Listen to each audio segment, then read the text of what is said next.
So, something that people don't really talk about, but flexing. Flexing, okay? You see how big and powerful I am?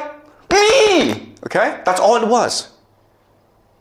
These weapon systems are designed to scare the crap out of you. They are designed to impress you. And as a result, they cost a lot of money, and they really don't do anything, all right? So that's the entire American military. It costs a lot, and it doesn't really do anything. And it's not resilient. It's not innovative. It's not open. All right? Also, the other thing I have to say this, okay, is if you look at the American military, it's corrupt. So this is really about corruption. So the Americans don't really care about winning a war. What they care about is spending as much money as possible because then they get a cut. It doesn't make sense. Right? And that's something that people don't really talk about. But you need to understand, it's the water issue in the GCC, in the Middle East, in Iran. All right? So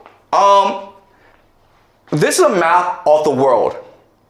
And if you are light blue, Brazil, Canada, you have nothing to worry about because you have a lot of water, a lot of fresh water, very little population.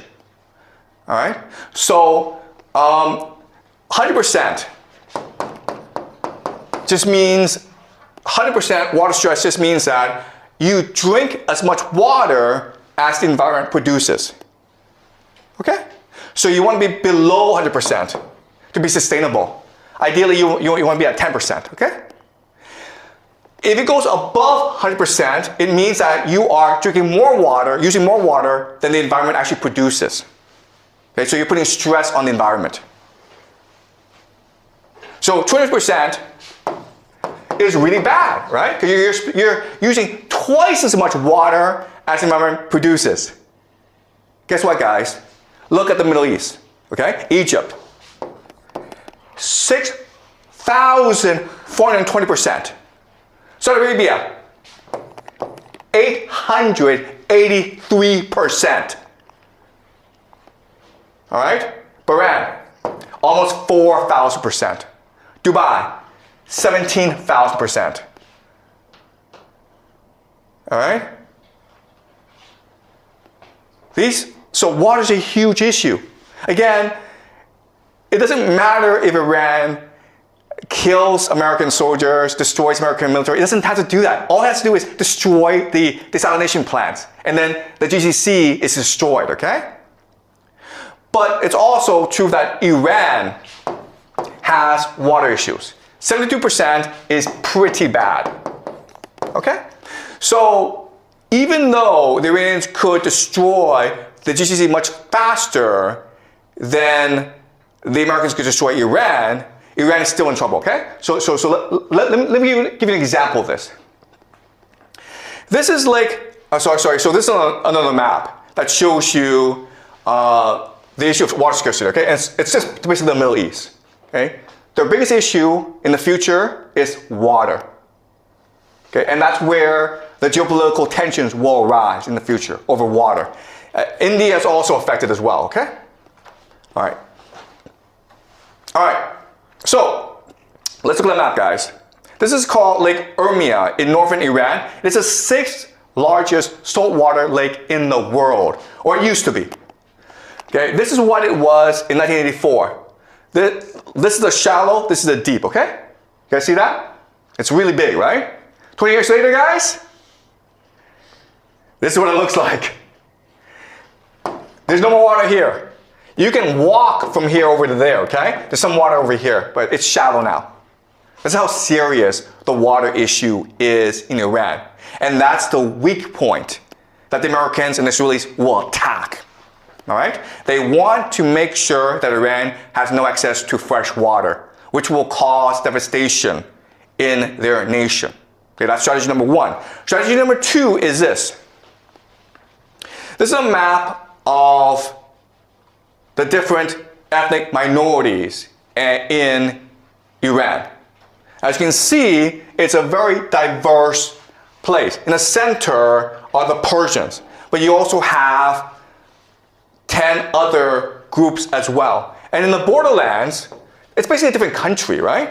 Like, these are basically different countries. And so these places have more common areas with their neighbors than they do with Iran. Okay, so the second weakness of Iran. The first is the water. The second is the ethnic makeup of the country. So the strategy of the Americans and the Israelis moving forward is to destroy Iran as a coherent nation state, divided into ethnic enclaves, and have them fight over water. That is the grand plan of the Israelis and the Americans, okay? All right, this is the vision where Persia is limited, and then all these other places are sponsored by the Americans and the Israelis. They're given money, they're given weapons, they're given political support, and then this war will wage over water forever, okay? And this is how you destroy Iran and make sure Iran is no longer a viable threat to you. That is the plan of the Americans, okay? As you can see, it's a pretty evil plan, and that's why they have not announced it, right? Because if you announce it, you're like, why are you doing this? What did the Persians, what did the Iranians ever do to you to warrant you coming and destroying their civilization? And the answer is nothing, right? So the Americans and Israelis will never admit they're doing this, but if you look at the map of water supply, of ethnic tensions, this is the optimal game theory strategy for them to use against Iran. Okay, does that make sense? This is a long-term plan that they have in place. And it's all moving towards this plan. But now the question then is, how can the Iranians respond to this? And the answer is this. This is a map of the Muslim world, okay? So the light green are the Sunni people, okay? That's 90% of the entire Muslim population, about 2 billion people, okay? Then you have in dark green the Shia. So as you can see, the main place of the Shia is Iran, okay? Iran is one of the few Shia nations in the world. But you can also see from this map that Shia are spread throughout the world, okay? And so the first thing that the Iranians want to do is create a jihad to unite all the Shia against the American empire. All right, so what they want to do is create an uprising. And it's already happening, guys. The Shia in Pakistan stormed the American embassy in Pakistan, and the Americans killed a lot of people, okay? The Shia have attacked the American embassy in Iraq. The American embassy are being attacked in a lot of places, right? So the first strategy is to create an international global jihad of the Shia against the American empire. And it's already happening. It will continue for a long time because the Americans have killed the Khamenei, okay? And that requires vengeance. The other thing, though, is that it can unify the Muslim world, okay? If you look at this map, most of the Muslim world is actually run by dictatorships that are not popular at all, okay? And they're allowed to exist because of the American empire, right? You go to Saudi Arabia, Egypt, Algeria, these places, they're all run by clients of the American empire, right? So if you rally the people who hate their governments and you overthrow them, then that makes Iran the leader of the Islamic world. Not just the Shia world, but the Islamic world. And this creates something called Pax Islamica. That is the end goal, guys. Okay?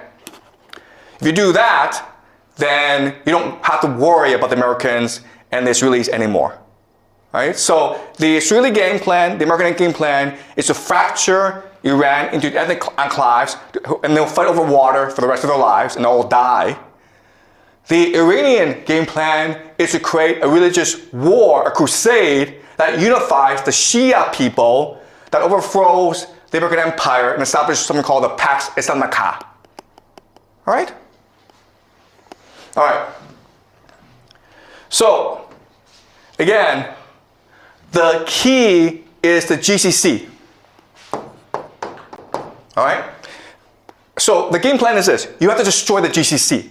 Why? Because